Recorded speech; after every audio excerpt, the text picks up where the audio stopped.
আমরা বর্ধমান 2 ব্লকের পঞ্চায়েত সমিতি এবং কৃষি দপ্তরের উদ্যোগে এখানে আমরা খাড়গ্রাম মৌজাতে উপস্থিত হয়েছেন। আমাদের সঙ্গে কৃষক বন্ধুরা রয়েছেন, আমাদের কর্মাধ্যক্ষ সাহেব রয়েছেন এবং আমাদের গ্রাম পঞ্চায়েতের মেম্বাররা রয়েছেন, কৃষকেরা রয়েছেন এবং আমাদের কেপিএস মহাশয়রাও রয়েছেন। তো আজকে আমরা এখানে একটা ড্রোনের একটা ডেমনস্ট্রেশন হবে কৃষকদের মধ্যে, যাতে করে ড্রোনের মাধ্যমে কীভাবে এগ্রিকালচার এই ড্রোনটাকে ইউজ করা যায়, ব্যবহার করা যায় এবং উন্নত প্রযুক্তিতে কৃষকের কীভাবে কাজে লাগে সেইটার জন্যই একজন প্রদর্শনীর জন্য আমরা এখানে উপস্থিত হয়েছি নবস্থা 2 পঞ্চায়েতের অধীনে খাড়গ্রাম মৌজাতে। এবার এখানে আমরা যে ড্রোনটা দেখতে পাচ্ছি, এই ড্রোনটার মধ্যে কতগুলো পার্টস রয়েছে। এইটা হচ্ছে মেন ড্রোন, এটা হেক্সাগন, দেখুন 6টা বাহু আছে এখানে, 1 2 3 4 5 6। এইগুলো হচ্ছে আর্ম, এই ড্রোনটার হচ্ছে আর্ম। যখন এটাকে ট্রান্সপোর্ট করা হবে, মেন স্ট্রেংথটা হচ্ছে এই আর্মে, অর্থাৎ এই আর্মগুলোকে ধরেই কিন্তু এটাকে এক জায়গা থেকে আরেক জায়গায় ট্রান্সপোর্ট করা হবে। এবার এইখানে একটা রয়েছে, এটা আমাদের জিপিএস সিস্টেম। এই জিপিএসটা দিয়ে ট্র্যাকিং করে যে এই লোকেশানটা কোথায়। অর্থাৎ প্রথমে যখন ড্রোনটা আমাদের ওড়ানো হবে, তার আগে এটাকে ক্লকওয়াইজ 5-6 বার করে ঘুরিয়ে এবং নিচের দিকে মুখ করে একটু ঘোরানো হয়। ঘোরানোর পর এখানে লাইটটা বিপ বিপ করে জ্বলতে থাকে, জ্বললে বোঝা যায় যে এই লোকেশানটায় ট্র্যাক করে নিয়েছে। নর্মালি খুব যদি দূরত্বে চলে যায় তখন এটা করার প্রয়োজন হয়, হয়তো এই মাঠ থেকে অন্য মাঠে যখন স্প্রে হবে তখন এই জিপিএস ট্র্যাকিং বা ক্যালিব্রেশন করার প্রয়োজন হয় না। এইগুলো সবই কার্বন হচ্ছে আর্ম। এখানে প্রোপেলার রয়েছে, এই প্রোপেলারগুলো কার্বন হচ্ছে মেটেরিয়াল হচ্ছে প্রোপেলার, এবং প্রত্যেকটা এই আর্মের এন্ডে একটা করে মোটর রয়েছে। এই মোটরগুলো দুটো টাইপের হয়, একটা সিডাব্লিউ মোটর, একটা সিসিডাব্লিউ। সিডাব্লিউ মানে ক্লকওয়াইজ যখন এটা ঘুরবে তখন সিডাব্লিউ, এটা সিসিডাব্লিউ মোটর এখানে রয়েছে। এবং এর যে নজেল বা যেটাতে স্প্রে হবে সেইগুলো নিচের দিকে রয়েছে, এই নজেলের মাধ্যমে স্প্রে হবে। এবং দেখুন এইখানে হচ্ছে আমাদের একটা অপটিক্যাল রাডার আছে, রাডারটা দিয়ে এ লোকেশানটা বুঝতে পারে। এবং এইখানে রয়েছে ক্যামেরা, এই ক্যামেরাটা দিয়ে যখন যিনি পাইলট চালাচ্ছেন তখন সামনে যদি কোনো অবস্ট্রাকশান আছে উনি ওটা দেখতে পাবেন। তাছাড়াও যদি কোনো সামনে কোনো হাই এক্সটেনশন তার থাকে বা অন্য কোনো বিপদ থাকে, ক্যামেরাটা দিয়ে দেখা যায় এবং সেই মোতাবেক এটাকে কিন্তু কন্ট্রোল করা যাবে। এবং এখানে একটা ট্রাঙ্ক রয়েছে, এই ট্রাঙ্কে হচ্ছে আমাদের 10 লিটার এর ক্যাপাসিটি, কোনো ড্রোনে এটা আরও বেশি 17 লিটার পর্যন্ত ক্যাপাসিটি থাকে।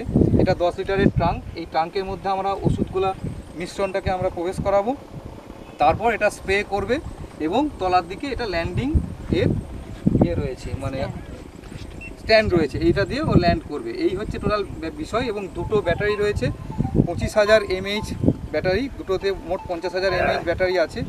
এইবার এই একটা ড্রোনে আমাদের নর্মালি 10 লিটার যদি জল দেওয়া হয় তাহলে 1 একর বলা হয়, কিন্তু সেক্ষেত্রে খুব এফিসিয়েন্ট পাইলট দরকার হয় যারা 1 একর পর্যন্ত এটা আমাদের করতে পারবে। কিন্তু নর্মালি এটাতে 10 লিটারে আমাদের 1 একরের 40 শতকে বিঘা হলে আমাদের এখানে যেহেতু 40 শতকে বিঘা, তাহলে 2.5 বিঘা হচ্ছে। 2.5 বিঘা কভার হবে না, 2 বিঘা পর্যন্ত মোটামুটি কভার হয়ে যাবে। 4টে রয়েছে, 4টে নজর রয়েছে, আর দুটো কি থাকবে না নাকি? না, সামনে দুটো পড়ছে তো ডবল পড়ে যাবে এটা যখন হবে। এইবার এই যেটা স্প্রেটা যেটা হবে, এটা খুব সূক্ষ্ম কোণা আকারে পড়বে আর কি। ধরুন আমাদের দেখবেন এই সব এলাকাতে আমরা দেখবেন ন্যানো ইউরিয়া যারা প্রয়োগ করেছেন, ন্যানো ডিএপি প্রয়োগ করেছেন, কোনো কাজ পাননি, এফিসিয়েন্ট কাজ পাওয়া যায়নি। দেখবেন ন্যানো ইউরিয়া দিচ্ছি, ন্যানো ডিএপি দিচ্ছি, কোনো কাজ হচ্ছে না। কিন্তু একমাত্র ন্যানো ইউরিয়া, ন্যানো ডিএপি এই ড্রোনের মাধ্যমেই কাজ করবে। কারণ যেহেতু ন্যানো টেকনোলজি, এটাও ন্যানো টেকনোলজি। এখানে আমাদের ধরুন 10 লিটার জলে আমাদের 2.5 বিঘা মতন কভার করছে। তো 10 লিটার জলে যদি আমাদের 2.5 বিঘা মতন কভার করে, তো সেক্ষেত্রে নর্মালি আমাদের 2.5 বিঘা জমিতে যদি আমরা স্প্রে করতে যাই তাহলে কিন্তু সেটা আমাদের লাগে মোটামুটি হচ্ছে আমাদের প্রায় 135 লিটার জল লাগে। সেখানে আমাদের 10 লিটার জলে কভার হয়ে যায়। তাহলে বুঝতেই পারা যাচ্ছে যে কত ইয়েতে ন্যানো বা কত সূক্ষ্ম কোণায় এটা ওষুধটা স্প্রে হচ্ছে, যার জন্য কি। এবং এটা চলতে প্রায় এই যে 10 লিটার যে স্প্রে করতে 7 থেকে 8 মিনিট বা বড়জোর 10 মিনিট লাগবে। তাহলে সেক্ষেত্রে আমাদের 1 একর জমি যদি আমরা করি, 100 শতক জমিতে স্প্রে করতে চাই, আমার কত লেবার লাগবে এবং সেক্ষেত্রে ওষুধ লাগবে কত। এবং সেখানে ওষুধটা আমাদের বলা হয় যে 1 একরের জন্য যে পরিমাণ ওষুধটা পুরোটাই এখানে দিতে হবে, কিন্তু অনেক সময় টক্সিসিটি চলে আসে, ওই জন্য আমরা একটু কম পরিমাণে ওষুধটা দেবো। এবার এর সুবিধা হচ্ছে এটাই যে লেবার খরচ কম এবং কম সময়ে কভারেজটা বেশি। এবং এটা হচ্ছে অনেক সময় আমাদের স্প্রে করতে গেলে চাষিদের এখন মাঠে ঘাটে যদি সাপের উপদ্রব থাকে, সেখানে সাপে কাটার ভয় থাকে, এটা সেটার থেকে মুক্তি পাচ্ছে। তাহলে তিনটে বেনিফিট আমরা দেখতে পাচ্ছি। সাপে কাটার থেকে মুক্তি হচ্ছে, কম সময়ে কভারেজ বেশি হচ্ছে, ওষুধগুলোর জল যেটা সাসপেনশন সেটাও কম লাগছে, ওষুধও কম লাগছে, জলও কম লাগছে, এবং ন্যানো ইউরিয়া বা ন্যানো ডিএপি এইগুলো যেগুলো আমরা যখন প্রয়োগ করছি সেগুলোতে হচ্ছে কিন্তু খুব একটা এফেক্টিভ হচ্ছে না, কিন্তু এই টেকনোলজির মাধ্যমে সেটা কিন্তু গাছের ক্ষেত্রে এফেক্টিভ হবে। এবং অসুবিধা একটাই, অসুবিধা হচ্ছে যদি এটা আপনার ধান গাছ বা অন্য ফসল যদি তার লজিং মনোভাব থাকে তাহলে কিন্তু যেহেতু এটার নিচের দিকে হাওয়ার ভাবটা থাকবে তাহলে একটু ধানটা শুয়ে যাওয়ার সমস্যা থাকবে। ফলে এইটা যে সমস্ত ফসল তার মানে স্ট্যান্ড আছে নিচের দিকে তার শক্তপোক্ত আছে সেগুলোতেই করা উচিত, এবং সমস্ত রকম ফসলই করা যাবে, সেই অনুযায়ী ক্যালিব্রেট করতে হবে। এবং যেটা করার বিষয় সেটা হচ্ছে আমাদের যেটা ওই আলু বা এটার জন্য একরকম হবে, ভুট্টা শস্য বা ধান হলে তারও একরকম হাইট হবে, এইভাবে কিন্তু এটাকে আমাদের প্রয়োগ করা যাবে। এবং আগামী দিনে এটা কৃষকদের মধ্যে জনপ্রিয়তা করার জন্য আজকে আমরা এখানে ডেমনস্ট্রেশন করছি, পরবর্তীতে অন্যান্য জায়গাতে আমাদের করা হবে। এবং পশ্চিমবঙ্গ সরকারের কৃষি দপ্তরের কিন্তু কোনো কৃষক যদি এটা নিতে চান তার 3 লাখ টাকা পর্যন্ত সাবসিডি একজন কৃষক পেতে পারেন, এবং এটার দাম বিভিন্ন কোম্পানির বিভিন্ন এবং বিভিন্ন ক্যাপাসিটি অনুযায়ী বিভিন্ন। নর্মালি আমাদের 6 লাখ থেকে 16 লাখ টাকা পর্যন্ত দাম আছে, এবং গভর্নমেন্ট ভর্তুকি 3 লাখ টাকা পর্যন্ত আছে বা 50%। আপনি যদি একটা 4 লাখ টাকার ড্রোন কেনেন তাহলে কিন্তু আমি 3 লাখ টাকা আমরা গভর্নমেন্টের থেকে আপনাকে দিতে পারবো না, তখন কিন্তু 2 লাখ টাকা দেওয়া হবে। কিন্তু আমি 6 লাখ বা 7 লাখ দিয়ে, হ্যাঁ এইটা দেখুন আমাদের এবার স্প্রে হবে। এখানে ট্যাঙ্কের ক্যাপাসিটি হচ্ছে আমাদের 10 লিটার। এবার যেহেতু আমাদের এটা প্রদর্শনীর জন্য রাখা হচ্ছে, এটা মোটামুটি 2.5 বিঘা পর্যন্ত কভার করবে 10 লিটার জলে। আমাদের এখানে 5 লিটার মতন জল নেওয়া হয়েছে। 5 লিটার জলে ওটা দিতে হবে না, এটা না, 5 লিটার জলে আমাদের এখানে একটা কৃষকদের যে ওষুধটা আমরা গভর্নমেন্ট সাপ্লাই আছে কৃষকরা এটা দেওয়া হবে। এটা হচ্ছে আমাদের গভর্নমেন্ট সাপ্লাই যেটা এসছে, নাম হচ্ছে অ্যালমাগোর। এর মধ্যে যে কেমিক্যালটা আছে অ্যাজোক্সিস্ট্রবিন প্লাস টেবুকোনাজোল প্লাস প্রোক্লোরাজ, মানে এটা ঝলসা খোলাপাচা এই জাতীয় সমস্ত রোগের ক্ষেত্রে এটা কাজ করবে। এটা বাজার মূল্য 360 টাকা, কিন্তু আমরা কৃষকদেরকে 100 ml ফ্রি অফ কস্টে দিই, তারা কোনো মানে রোগের জন্য আমাদের কাছে নিয়ে আসে। এবার এখানে আমরা এটাকে 10 ml এখন মেশাতে এই ট্যাঙ্কের মধ্যে এটাকে আমরা প্রবেশ করাবো। হ্যাঁ, এটা হচ্ছে আমরা এই ট্যাঙ্কের মধ্যে এটা প্রবেশ করাবো। এবার এইটা দেখুন, এই যে ট্যাঙ্কটা আছে, এই ট্যাঙ্কের 10 লিটার ক্যাপাসিটি, এখানে আমরা এই 5 লিটারটাই মানে এখানে আস্তে আস্তে দেবেন।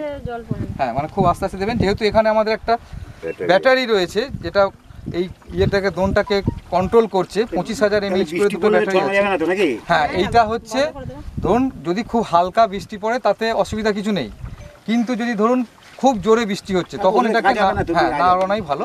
তো নর্মালি আমাদের স্প্রে কখন করা হয়, ওষুধ স্প্রে করতে হবে সকালে অথবা বিকালে, মানে ধরুন হ্যাঁ রোদেও হবে না। ফলে নর্মালি হচ্ছে কি আমাদের সকালের দিকে এবং বিকালের দিকে যে কোনো ন্যাপস্যাক স্প্রেয়ার বা ব্যাটারি চালিত স্প্রেয়ারে স্প্রে করলেও কিন্তু সকালের দিকেই অথবা বিকালের দিকে স্প্রে করা উচিত। ফলে আপনারা যখন